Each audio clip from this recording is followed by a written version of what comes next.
everyone. I'm so glad that you're joining us for this conversation today, 1 year after the release of the book, Who Needs College Anymore?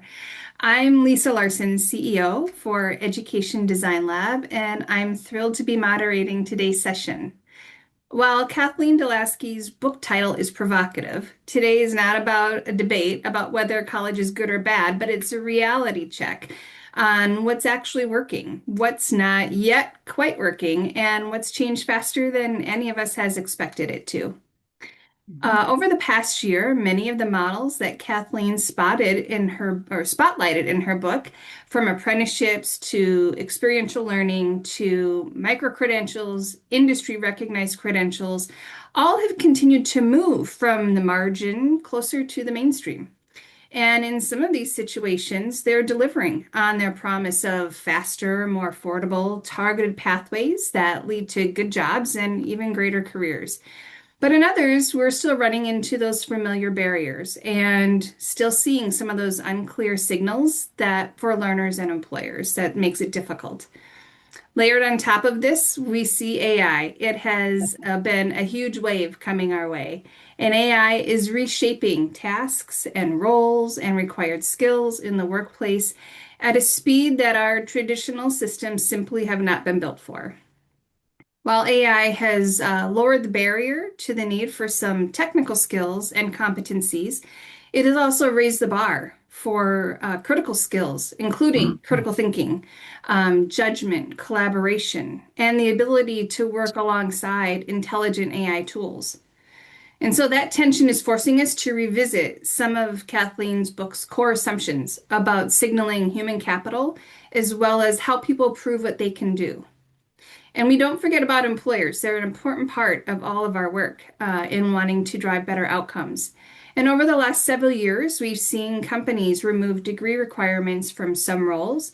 We've seen piloting of skills-based hiring and experimental experience with micro-credentials and pathways. But we've also seen some limits, including HR systems that focus solely on degrees or managers who aren't yet comfortable hiring in new ways. And challenges in creating co-designed and, most importantly, co-invested models that reduce the friction and meet both learner and employer needs. So today, we're going to explore those areas through lenses of innovation and college transformation and that pipeline of education to work that we're all leaning into new realities to highlight the bright spots, to name those challenging points, and to consider what all this means for our future. So before we dive in, I'd love to turn this over to our panelists for them to provide some quick intros, and I'm going to start with Kathleen. Well, thank you. Thank you, Lisa. And thanks to the other panelists for agreeing to dive in and humor us with this sort of 1 year, like, where are they now for the all these different types of alternatives and ways that we're looking to innovate towards being AI ready as well as career ready for students. My name is Kathleen deLaski. I'm the founder of the lab, but I stepped down a couple of years ago, and one of my semi-retirement projects has been to sort of organize a lot of the thinking that the lab has done over the past 12, 13 years now into a book that's focused on a sort of human-centered design approach to thinking about innovation towards the future of higher education. And the only other career note that I'll mention, because it's relevant here, is that I was a journalist for 20 years back many years ago. So that kind of, this is sort of like a bookend that I'm bringing my writing background to the other end of my career to write this book. So pleased to be here. Awesome. Stephen.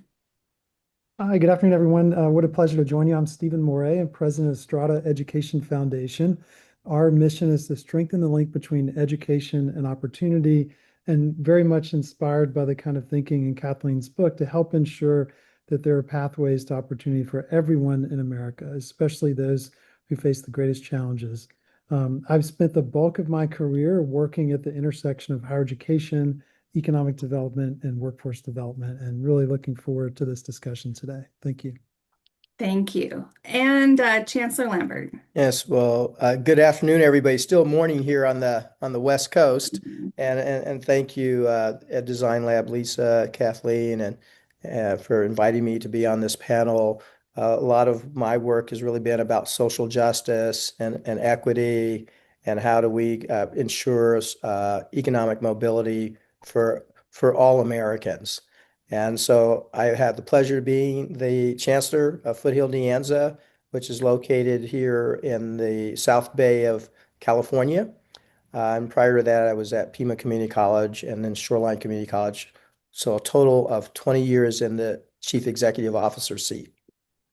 Awesome. So we have a great panel talking about really important topics today, and we're also going to have a chance to hear from you. But before we get to that point, we're going to do a quick poll. This is going to be one of two polls or two questions that we have for you all today. And there we go. Here's the question. So please click the answer that resonates most with you. If you had to choose the most urgent change needed at your institution, which would you choose?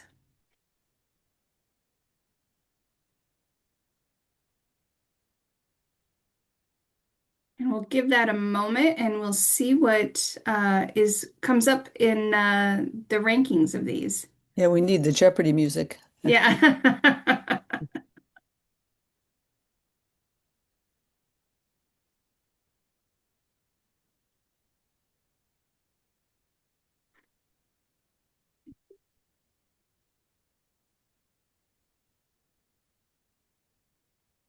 All right.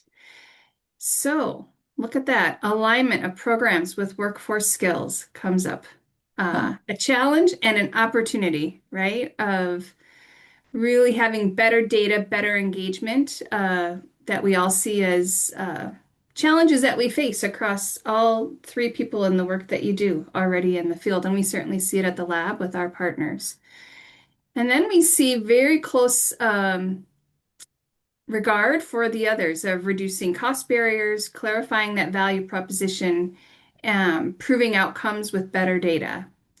Uh, uh, Again, very important ones. Improving marketing and communication, very low. So maybe you're all doing a great job with that, and I would love to hear more about that, maybe in the future, but we'll keep that one handy.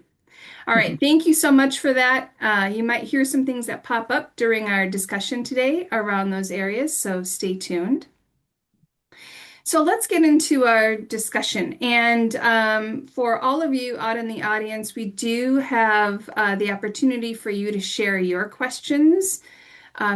Please feel free to share those. We will get to those towards the end of our time today if we have time. And while we may not get to all of them, we will keep all of them and see if we can answer them and still share all of those responses out. So start as you hear from the panelists, feel free to add your questions as well. But Kathleen, I'm going to start with you. So of the models that you've highlighted in your book, from alternative credentials to work-based pathways, which have meaningfully delivered on their promise and for whom? So, the models that I talk about in the book, from researching across years and types of institutions and employers as well, because we had employers, high schools, colleges, and families were kind of the human stakeholders in this exploration. Certainly apprenticeships and I would say industry recognized credentials, so not micro credentials as broadly, but specifically those that are endorsed by more than one company. Although in some cases they're one company because it's a particular product or service like Microsoft Azure or AWS Cloud certification. That I would say that of the types that there's been the most talk traction on apprenticeships. And by talk traction, I mean that we're having conversations at every state. We're building up the infrastructure for policy and technical assistance. And that's going pretty well. And we have the new federal competition that's going to allow folks to test pilots that would pay employers for performance in creating more apprenticeships and getting beyond the trades. So I think that part's going well. But what we don't have, and I'm seeing it in my own area where I, as a philanthropist, am trying to fund a program myself here and looking for Hmm. like who's the intermediary that I should be doing this with, who are the employers that would be involved beyond trades, and I'm struggling, I have to say, to get employers or and the groups that I work with here in the DC area struggling to get employers involved. So I think with apprenticeships, the employer piece is paramount to figure that out. And a lot of people, again, are talking about that right now. And what Hmm. would it take? But AI is getting in the way of that conversation, and we don't have time to go into that now. But I think it's sort of obvious to everyone that it throws into question or just confusion, right? If I'm supposed to be eliminating jobs at the beginning of the career ladder, as an employer, in order to demonstrate, productivity to my shareholders, where do apprenticeships and white collar jobs fit in there? It's a little tricky right now. Hmm. So that's apprenticeships, and then I would say on credentials, we're having this big debate about micro credentials. Burning Glass Institute put out, a study and that's getting a fair amount of traction, saying that only 1 out of 6 micro credentials are, actually delivering financial value. And yet we have more and more, and they're coming at us strong. And there's, 1.7 million or something like distinct credentials. So Hmm. the number is growing. We're putting data outcome opportunities in place, and I think Stephen could mention that at Strada CredLens, because part of the issue, the reason we can't scale micro credentials is because we don't have the data, and it's a sort of chicken and an egg problem. And so Yeah. colleges are skeptical. So I see community colleges sort of diving in with micro credentials, specifically industry related credentials for short-term pathways and certificates. And that's really driving the growth of enrollment in colleges right now is Hmm. short-term credential enrollment, but it's almost exclusively that growth is happening at community colleges. And the lab is helping colleges create these micro pathways. That's really growing. And we're starting to get some very interesting, anecdotal data. 4 years, not so much. They're not really grabbing onto the micro credentials. That's fairly flat. But 4 years are getting excited in the year since I, published the book in experiential learning and even like making that part of their contract with learners to say, we will provide you, every student will have an internship by the time they graduate. And that's a recognition that we have to do something, because AI and other factors are leading it to be much more difficult to get through the choke points of the application systems for new candidates. And so we recognize people have to have distinctive experience and hope, and even would be even better credentialable experience. But I see 4 years stepping up on that, and there could be much more to say, but I'll stop there. Yeah. You've packed a lot into that we're Sorry, going probably to too much. hopefully unpack right through this conversation, but thank you. But let me just follow up with one more question about Right. um, are there parts of the models or models themselves that have fallen short or stalled out? And have you seen what are the conditions that we need to put into place to change that, to get them to scale? Right. Well, I think with industry credentials, I mean, I said in the book that I think about 30% of job roles have a credential associated with it. And a lot of those are in healthcare, and things like teaching, licensed fields, right? Um, and where we haven't, and I myself haven't been able to come up with any good ideas. And so I throw that out to the room. Um, how do we get employers to come together to create industry credentials? Because we know that those work. So Hmm. that's one piece that I would say. And then if you're at an institution, what can you do? I would say two things. One is partnerships are the future, right? And the ability to partner with the community, because if we want our learners to have real world experience, we have to be able to connect them with the real world, right? And I profile like Northeastern University, which is like the granddaddy of those those programs, but they have 250 people on staff doing employer engagement, right? I know that Lee can't afford to do that, probably in his area. But what he did do, and we feature him in the book, is he put his workforce development person reporting to the president or the chancellor, and that's pretty rare still. And that is a key, I think, organizational thing that colleges can do to start to give a seat at the table to the Yeah. folks who are delivering experience, not just the folks who are delivering knowledge, book knowledge or, traditional learning. Yeah, for sure. All right. Well, Stephen, let's move over to the employer side and the data side, right? Kathleen has shared a lot about what is she seeing as those things moving from the margins, and yet what are some of the challenges that we still see and read about? And from an employer viewpoint, are there specific behaviors or data points that indicate that shift that we're seeing different signals coming around, or that we're seeing a durable systems change rather than let's just respond to the tight labor market? Yeah, thank you. And first of all, I just want to say a big thank you to Kathleen deLaski for her book, which I think is a very important and thought-provoking book.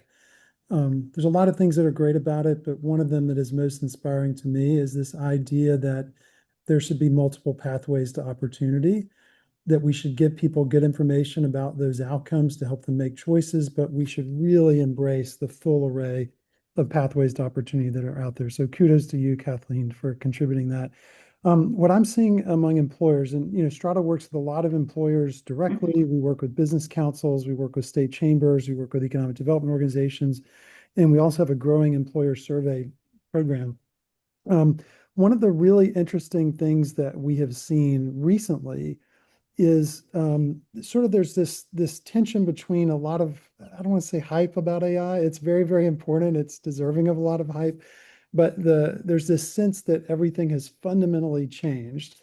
And I want you to know just what employers themselves are saying. So one of the questions that we posed to them in October, so this is pretty recent, is what are the most important skills that you consider when evaluating individuals for entry-level hiring? And we had a whole long list of things. The top three were critical thinking, communication, collaboration.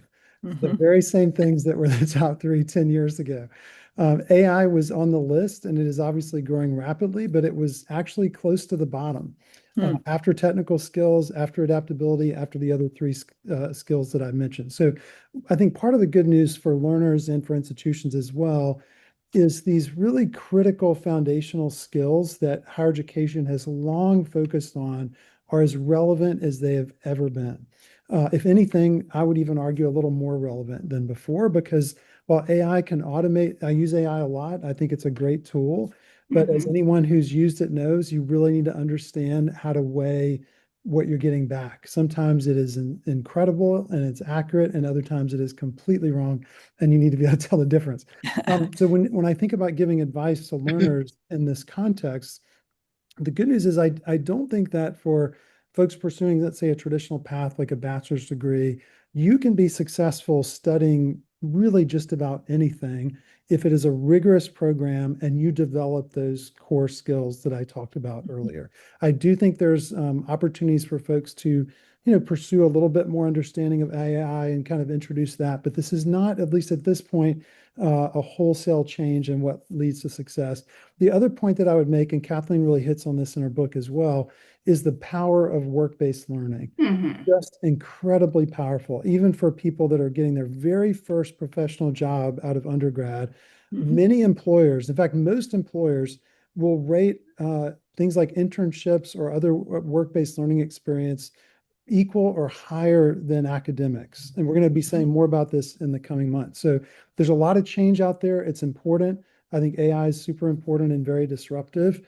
But I also think the very things that have long made higher education a strong provider of talent will continue to be true. Now, at the same time, I also want to acknowledge that and really celebrate that Kathleen has highlighted these other pathways as well. And she's absolutely right that I personally believe the single biggest obstacle to faster adoption of these alternative pathways is for learners better information on outcomes. And we're, as Kathleen noted, trying to solve that, or at least help solve that with a new initiative called Credlens at Strada.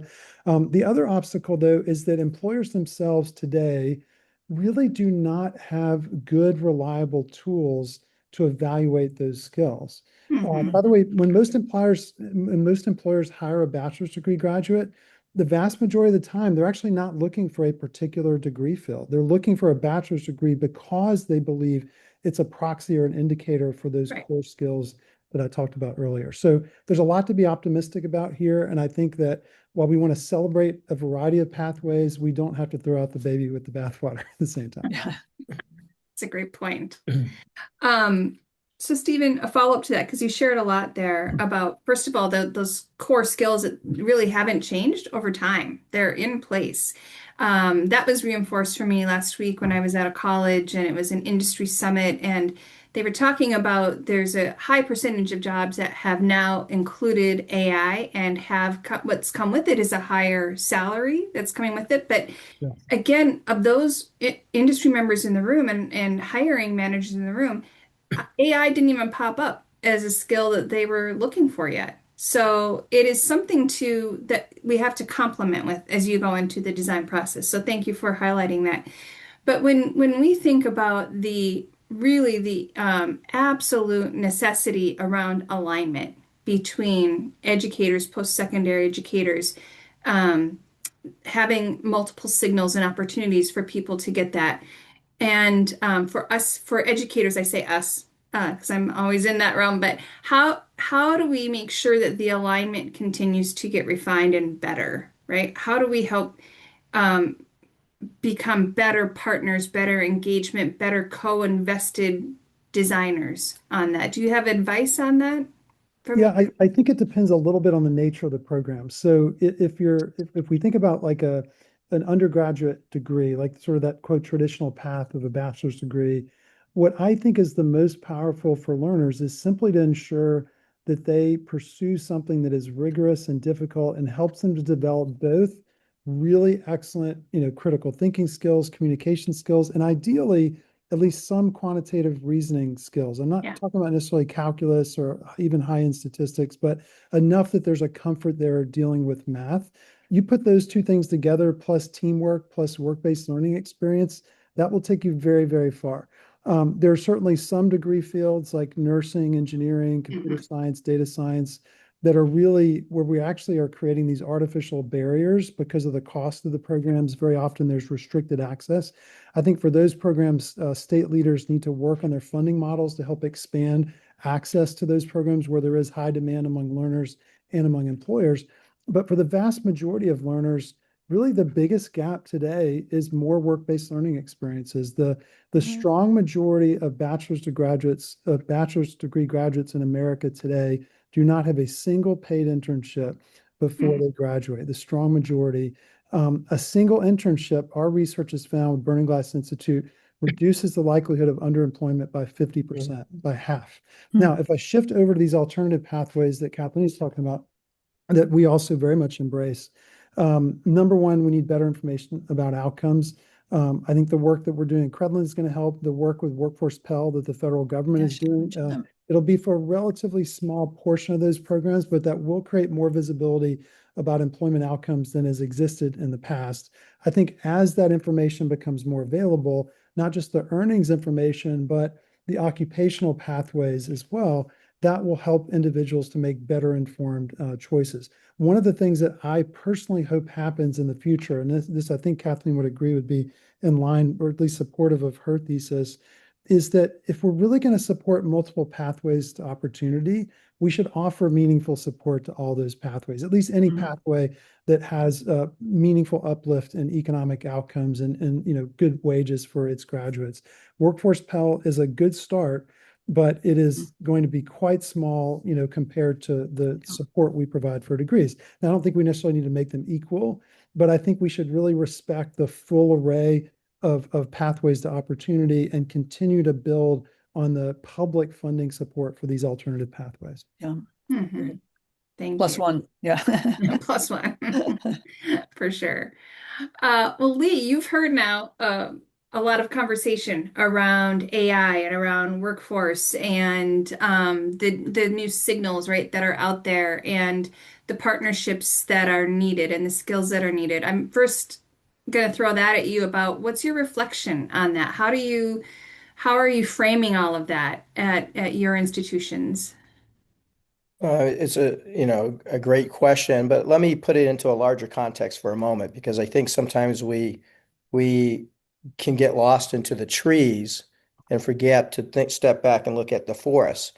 And then so that will take me back, over a century ago with the last time there was this huge transformation that happened in the economy, going from a horse and buggy era into the combustible engine era.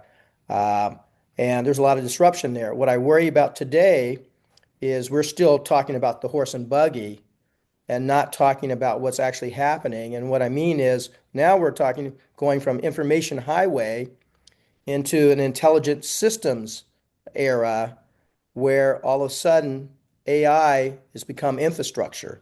We still tend to think of AI as a tool, and it's not that it's not a tool, but it's now infrastructure.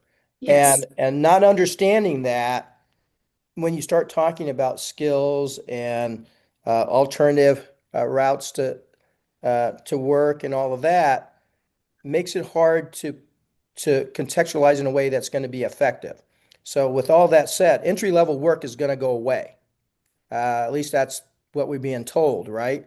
So if entry level work is going away, and that's really the entree that we are preparing people for, well, we're not preparing them for what's actually going to be the real world.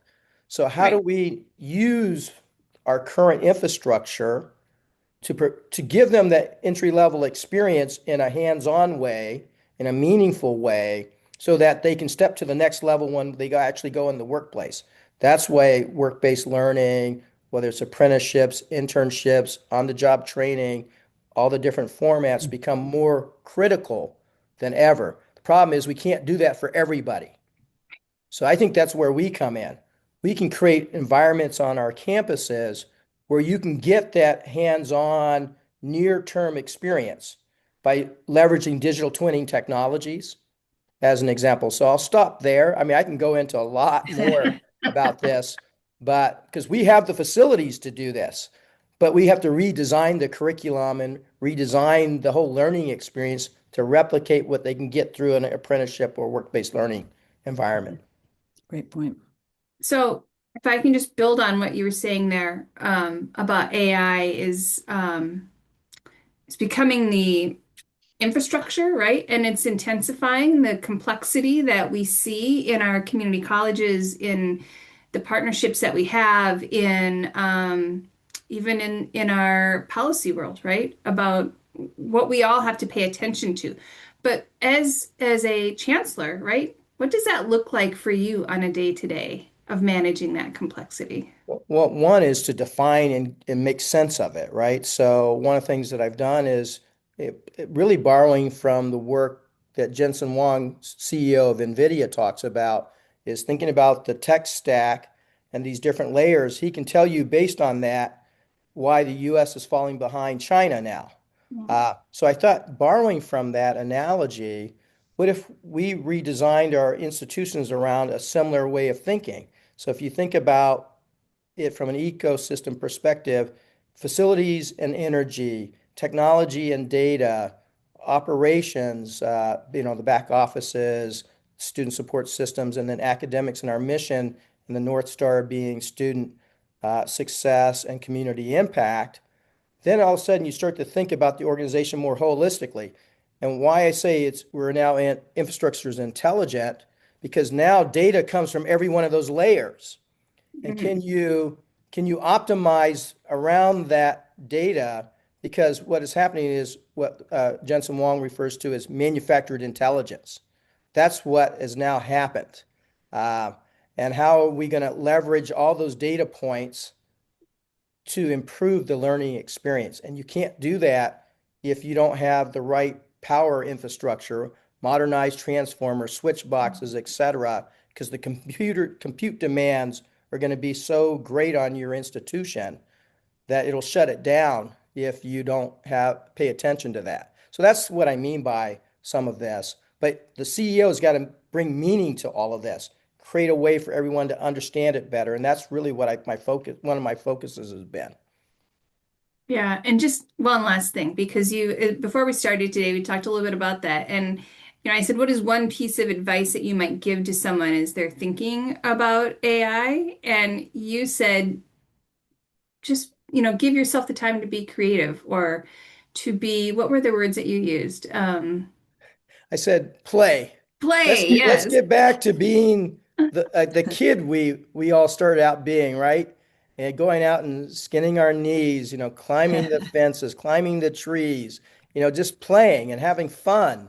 And to me, this is a great time to do that. But it's not just about that. So what do you learn from that, right? And I think cultivating a digital mindset, Paul Leonardi out of UC Santa Barbara and Sodal Neely out of Harvard, they wrote a great book called The Digital Mindset. And one of their arguments is each one of us, at least those of us in leadership roles, we have to get to about a 30% fluency around digital transformation. And so that's the other part. And then I think the last thing I would say, especially for my CEO colleagues, you are the conductor of the orchestra. You must be in the game. You must now be the conductor. You must understand all of this. You can't leave it to the provost or to your IT person. You've got to be engaged. Mm-hmm.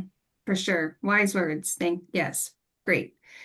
Kathleen, I want to switch over to you really quick because this is really great, right? As we're thinking about AI and thinking about institutions holistically and what that means for learner success.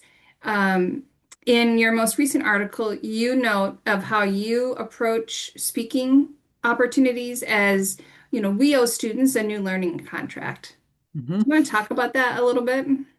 Yeah, over the year, as the AI, sort of monster, if you will, whether you think it's a monster or, friend or foe, it started really seeping through to the national psyche, I would say around May, right? It was when that study came out that said that new college graduates were, more underemployed or having more trouble finding employment than the rest of the population. And so I think everyone started to wake up, and I started to get a lot of questions as I was doing the book tour, from everyday people about AI all of a sudden. And you wrote this book called Who Needs College Anymore? Oh, is that because of AI? I didn't write it because of AI, but AI was happening as I wrote it. And I talk about it in the book, but I think now I'm talking about it even more, mainly to the point to kind of tell everyone, okay, calm, keep calm and carry on. Like it's not, and I'm teaching about AI at George Mason right now. The course is called How to Get Hired in the Age of AI. And it's been fascinating.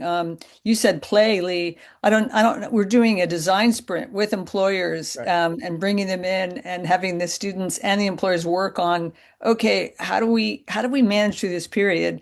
And, one of the things that becomes clear to both sides is that we're just figuring this out. I mean, most employers are not asking for AI skills because they don't even understand it themselves, right? Right. But it's coming, right? And so the question is, what do we tell students now, and what do we do to get ready?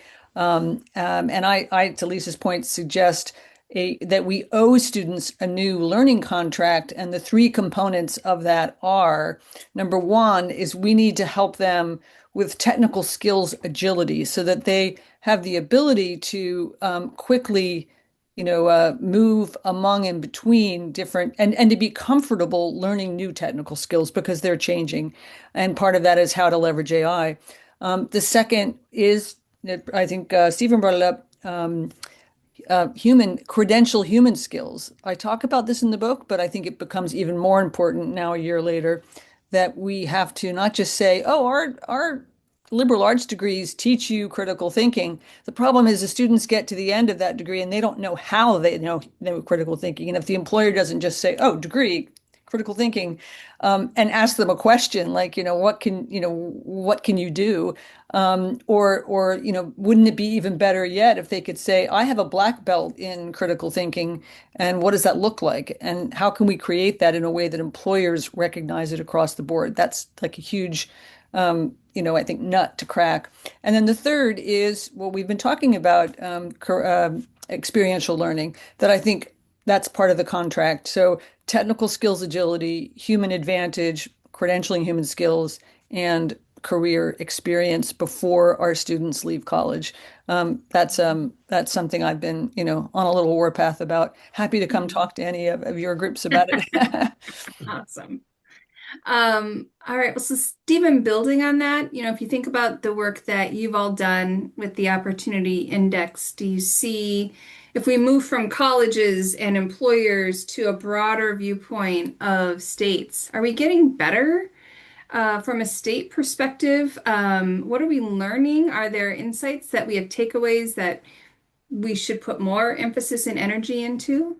Yeah, I would first say I'm actually quite optimistic about the future. I think we're in a kind of I know the word transformation gets thrown around a lot, but I do think we're in a transformational era. Post World War II, big focus on expanding access, with the GI Bill, with Pell Grants and so forth. The last 20 years or so, a big focus on completion. But what we're now getting into just super strong is what happens after completion, ensuring that there is success, economic and otherwise, after completion so that people can lead choice-filled lives, right? And so what we see states doing, and by the way, a lot of the things that are highlighted in Kathleen's book, one is improving data systems so that people can make better informed choices, not just about degree programs, but especially about non-degree programs where there's so little information that can be relied upon. That's a big gap to be closed. Second, better coaching opportunities, particularly for those who are first generation students that don't have a strong connection to the professional labor market. Obviously, affordability is a continued focus. Fourth, work-based learning experiences. We're seeing a bunch of states start to adopt statewide goals to expand access to paid internships and apprenticeships. I think you're going to see that accelerate.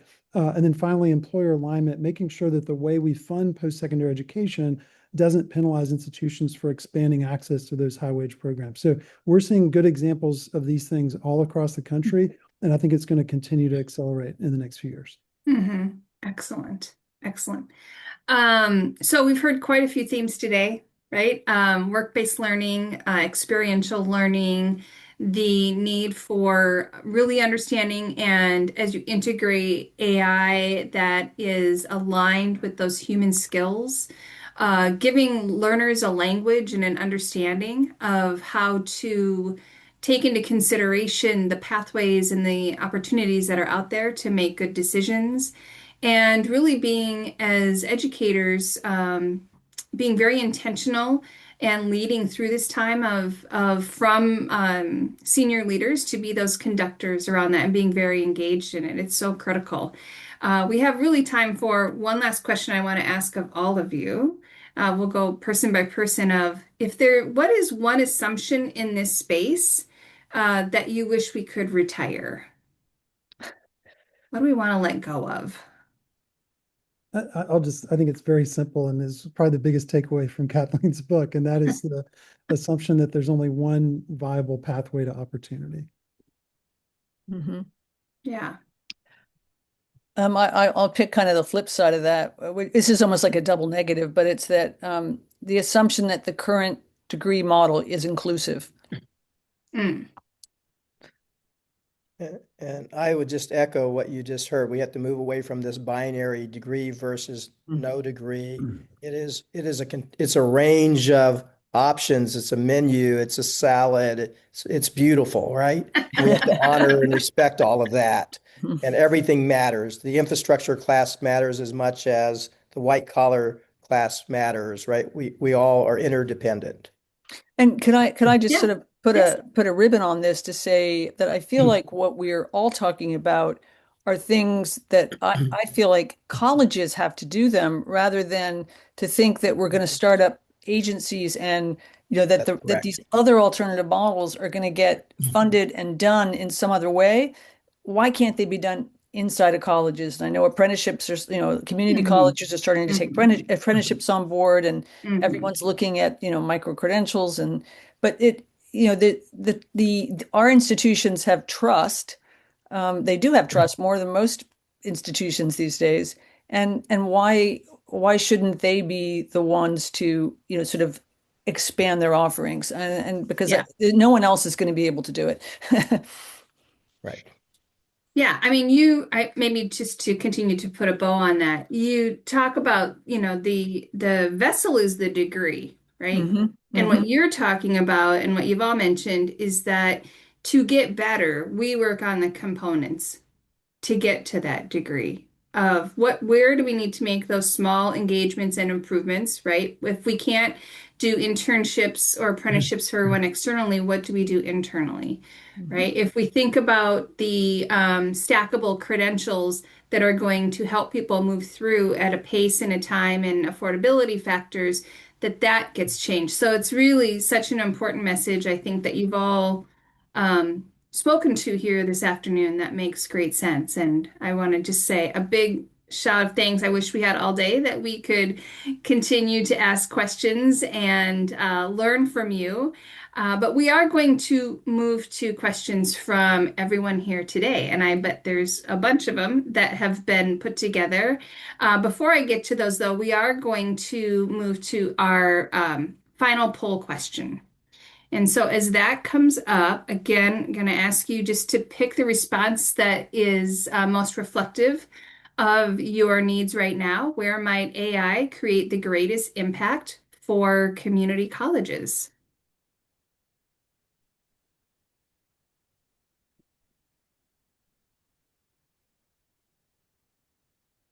Hmm.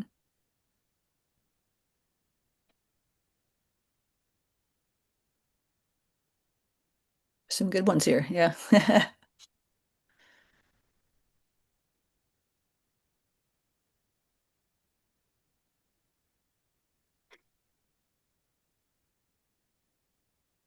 Okay, we'll wait for those results.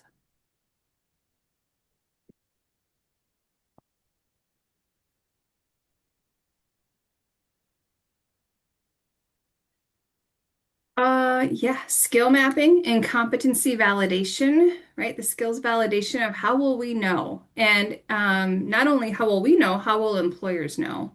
And can they trust that validation that's there? And I think the assessment piece is an important part of that.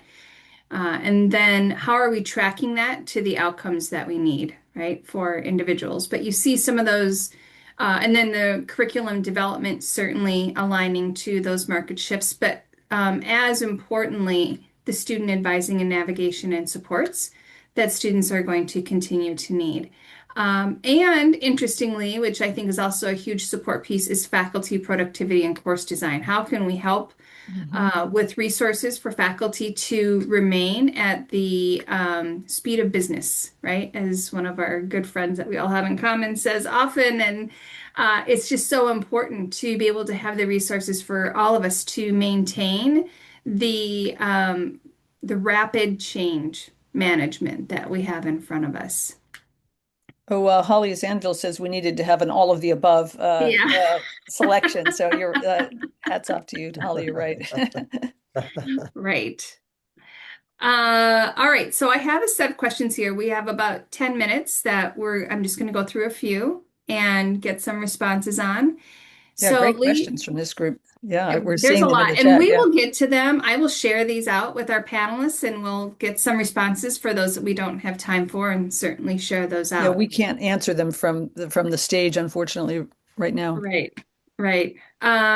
But Lee, it sounds like you're saying that educational institutions might bear the burden of giving students that entry-level work experience, since those positions are dwindling in the real world. Can colleges do that? Great question. Yeah. So I think the answer is yes, and let me tell you why. So I made a reference to the four superpowers, Yeah. which are AI, mobile technology, cloud computing, and the Internet of Things. Think about the NFL, the NBA, and pickleball. What do all three have in common? It's the four superpowers. So here's what I mean. With IoT, you're integrating sensors into the player's equipment, wearables, etc. That data is being fed up to the cloud. Once it gets to the cloud, the AI comes in, looks for the patterns, and draws insights, and it feeds it back to you, the faculty member, or the player, or the student, to give you near real-time data on your performance. So you're talking about assessment in real time now. And so if we took that way of thinking, moved it into our labs, but now we got to work through some privacy issues, et cetera. But those are things we can work through. But think about the power of that. That's already happening. We have not brought it into the classroom. But what if we did?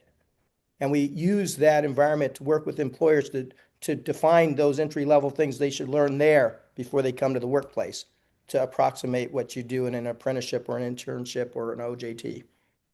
Hmm. Lee, that sounds like a great how might we question. How might we design those opportunities, right? That's excellent. That's a great example of the those four forces coming together and thinking through it in that way. Thank you. Yeah, and I'm really interested whether we can use work study. I know we tried at the Yeah. lab to do an experiment a couple of years ago, and where we got hung up on using work study uh, funds. What it was the facilitators or the administrators, the people who were in charge of the students, just couldn't get on board with it. And I feel like that was like 7 years ago. So I feel like we've now come further in terms of the mandate to do this. That I'd like to take another rung at that, as a design Mhm. sprint with Yes. the lab and any college that wants to. There's an opportunity right there. Mhm. Yep. Excellent. Well, let's move on to another question, see if we can get another one in here. So this question, it seems as though we're building capacity in our students with micro-credentialing and additional certifications.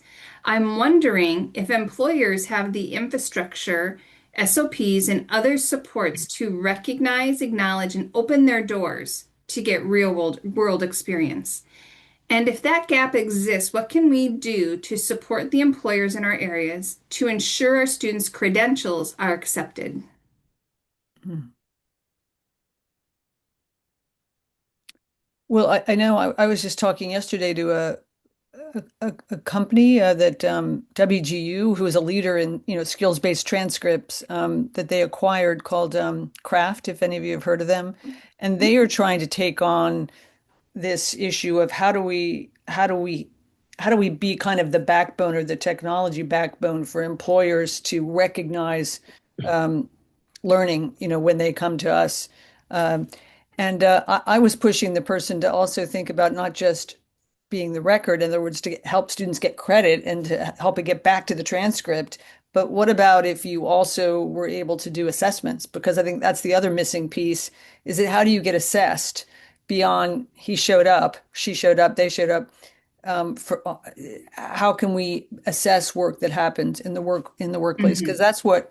that's what employer, or maybe the next employer that might actually hire you, wants to know is that, did you get an A in your work-based learning experience, or did you get a C? If they don't just want to know that you did it, right? And so that would be really interesting. Is there an ed tech space of that's really starting to support these folks in the way that like Ripen or Podium are currently supporting internship, helping colleges get employers for Right. their students to do work-based learning. And can I Mhm. add to that in a different way? So when the CHIPS Act came out, Foothill College sat down with some of the semiconductor players Mhm. here in the valley, and they designed a process control technician apprenticeship program, Hmm. and it is going strong. And those four superpowers are dependent on that semiconductor chip, just like everything else is, right? So the ability to sit down with the employer and the college working in tandem to create a powerful work-based learning experiences. Can't do it for everybody, but you can Right. do it in a way. And oh, by the way, my district is running one of the largest apprenticeship programs in the country. Uh, and in this non-traditional space is where we need to bring more of this too. Hmm. Yeah, I mean, it is that intentionality of getting everybody to the table and continuing to reinforce, right, what you're hearing and learning about the experiences through that. So that's great. Um, so here, let's do one more. Is there work we can do as institutions to help close the gap of understanding of quality and utility? That's an interesting question.